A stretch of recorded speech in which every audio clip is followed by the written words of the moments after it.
વિશ્વના સૌથી મોટા સ્ટેડિયમમાં એટલે કે નરેન્દ્ર મોદી સ્ટેડિયમમાં જે કાર્યકર્તા મહોત્સવ થવા જઈ રહ્યો છે સ્વામિનારાયણ સંપ્રદાયનો, એમના વિશે વાતચીત કરવી છે.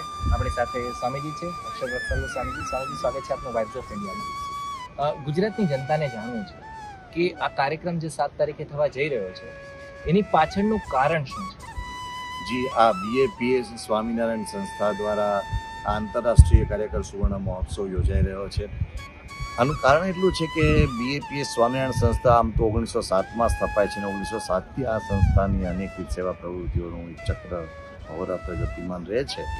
પરંતુ અહીંયા એની ઉજવણી છે કે આજથી 50 વર્ષ પહેલાં 1972માં પરમ પૂજ્ય પ્રમુખ સ્વામી મહારાજે આ સંસ્થાના આ સ્વયંસેવકોના માળખાને એક વ્યવસ્થિત કાર્યાલય દ્વારા માળખાબદ્ધ કર્યું.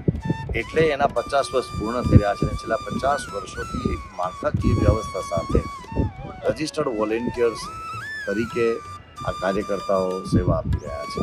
આ સંસ્થાની અનેક સામાજિક સેવાઓ હોય, સંસ્કાર સિંચનની પ્રવૃત્તિ હોય, આ સંસ્થા દ્વારા નાના મોટા એવા અભિયાનો હોય, જેમ કે પર્યાવરણીય અભિયાન હોય, પારિવારિક એકતા અભિયાન હોય, વ્યસન મુક્તિ અભિયાન હોય, તો એવા બધા કાર્યક્રમોમાં જે દિવસ રાત round the year round the clock દોડતા રહે છે, એવા કાર્યકર્તાઓને બિરદાવવા માટેનો આ અવસર છે, એમને સન્માનવાનો અવસર છે.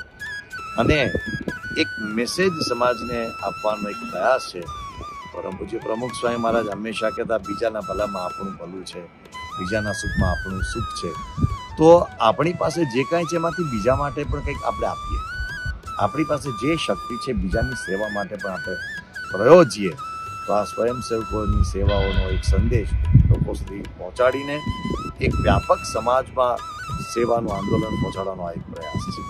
આ કાર્યક્રમની અંદર 3 મુખ્ય વસ્તુઓની વાત થઈ હતી: વીજળી, પડતી અને ઠંડી. શું છે? હમણાં મેં કહ્યું તેમ 1907થી આ બીએપીએસ સ્વામિનારાયણ સંસ્થા એક વોલેન્ટિયર ફોર્સ દ્વારા, સ્વયંસેવકોની શક્તિ દ્વારા સંચાલિત થઈ રહી છે.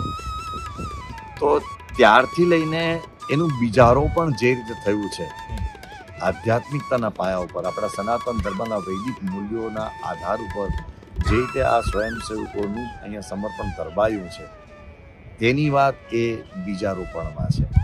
કેવી રીતે પ્રમુખ સ્વામી મહારાજ કે એમના પૂર્વ ગુરુ શાસ્ત્રીજી મહારાજ અને યોગીજી મહારાજે આ સ્વયંસેવકોને એક પારિવારિક ભાવનાથી તૈયાર કર્યા છે.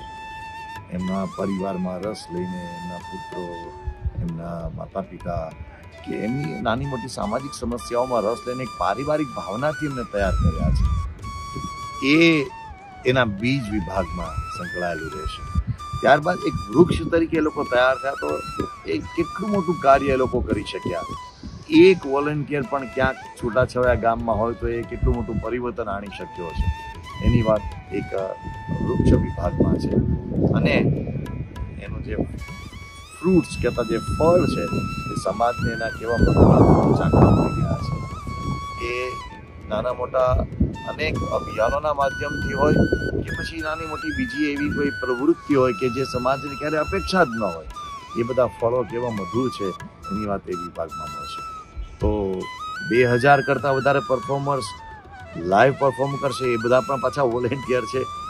એ ઉપરાંત અહીંયા પ્રોજેક્શન, લાઇટિંગ, એ બધાનું એટલું સુંદર સંયોજન છે. નાની મોટી ઇફેક્ટ, સાઉન્ડ, સ્ક્રિપ્ટ, બધાનું સુંદર સંયોજન છે કે જેથી એક ખૂબ સુંદર મેસેજ સમાજ સુધી આના દ્વારા પહોંચશે. સ્વામીજી, અહીંયા મને દેખાડીને પણ સમજાવું કે ગુજરાતના લોકોને જોવું છે કે ક્યાં કઈ રીતના પરફોર્મન્સ થવાનું છે, કાર્યકર્તાઓ અહીંયા રહેવાના છે, ઉપર રહેવાના છે. જે આ આખું સ્ટેડિયમ છે કાર્યકર્તાઓથી ભરેલું હશે. આ સમગ્ર સ્ટેડિયમમાં કાર્યકર્તાઓ જ બેઠા હશે.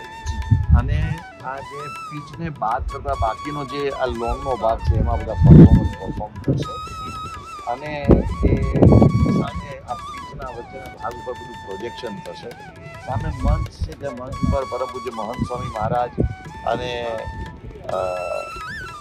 બીએપીએસ સ્વામિનારાયણ સંસ્થાના વરિષ્ઠ સંતો અને માનનીય અમિતભાઈ શાહ, માનનીય ભૂપેન્દ્રભાઈ પટેલ અને આપણી ગુજરાત સરકારના મંત્રીશ્રીઓ વગેરે એના મંચ ઉપર ત્યાં ઉપસ્થિત રહેશે. તો આ રીતે અહીંયા આ પ્રદર્શનનું આયોજન થશે. સ્વામીજી, આપે માહિતી આપી બદલ આપનો ખૂબ ખૂબ આભાર.